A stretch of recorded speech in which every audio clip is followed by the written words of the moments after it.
Mahirap at nakapapagod. Iyan ang daing ni Shailene, isang nanay na may 3 taong gulang na anak na pansamantalang nanunuluyan sa Tagaytay Elementary School sa Camalig, Albay.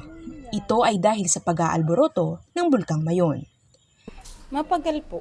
Siyempre, sa akin, masunyawan ang akos ko. Gari nasa 5 akos.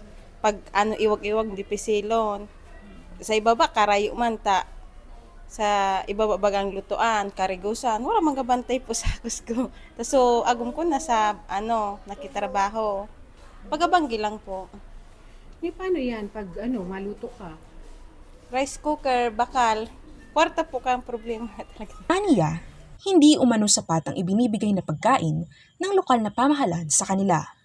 Tulong pinansyal ang kailangan nila para sa pang-araw-araw nilang pangangailangan. Hirap din si Shailene sa pag-igib ng tubig, lalo na at nasa ibaba pa ang salukan nito.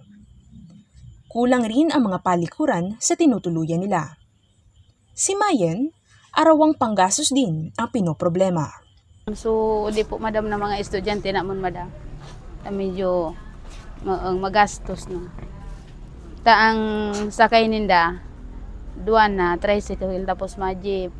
Anong dun sa anuling, sang sakay lang sinda. So, budget po nung estudyante. Sabi niya, magastos ngayon ang pamasahe ng kanyang mga anak papuntang paaralan. Nangangamba naman si Aling Merlin na posibleng magtagal pa sila sa paaralan. Kaya rak na sa to kung hindi na magkaralaya na. Sayang nung mga bigwan ng mga farmers. Ito po ang papaling dakian. Kabuhayan, yun po. Diyan po lahat ng kabuhayan sa anuling diyan sa pagtatanong sa bukid. Sabi niya, gusto na niyang bumalik sa kanilang lugar dahil nandoon ang kanilang kabuhayan. Ito'y kahit apektado na ng ashfall ang kanilang mga pananim. May mga nagkakasakit na rin sa loob ng evacuation center, lalo na ang mga bata dahil sa pabago-bagong lagay ng panahon.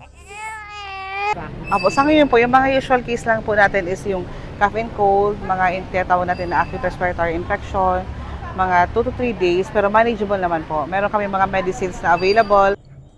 Bibigyan naman ng tulong ang mga magsasakang nasa labas ng 6 km permanent danger zone na apektado ng pag-aalboroto ng bulkan. Ayon kay Albay Governor Noel Rosal, sisikapin nilang maisabay sa cash for work ng DSWD ang mga apektadong magsasaka. Ipapabalidate natin. Titingnan ko kung may kaya naman ng pundo, pabibigyan natin. Basta sila nagtatanim doon sa ako. Titingnan natin. Sinabihan ko naman yung mga mayors, ilista lang, then kung kaya natin, bibigyan natin. Nakahanda na rin ang food supply at iba pang tulong mula sa DSWD sakaling tumagal pa ang mga apektadong residente sa evacuation centers. Sa ngayon, higit 4,000 residente ang nananatili sa evacuation centers.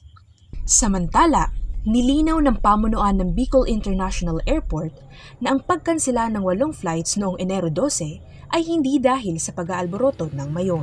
January 8, nag-activate na kami ng INT namin with the airlines and other stakeholders or offices ni CAAP-BIA to conduct regular monitoring ng airside namin for possible mga ashfalls, gano'n.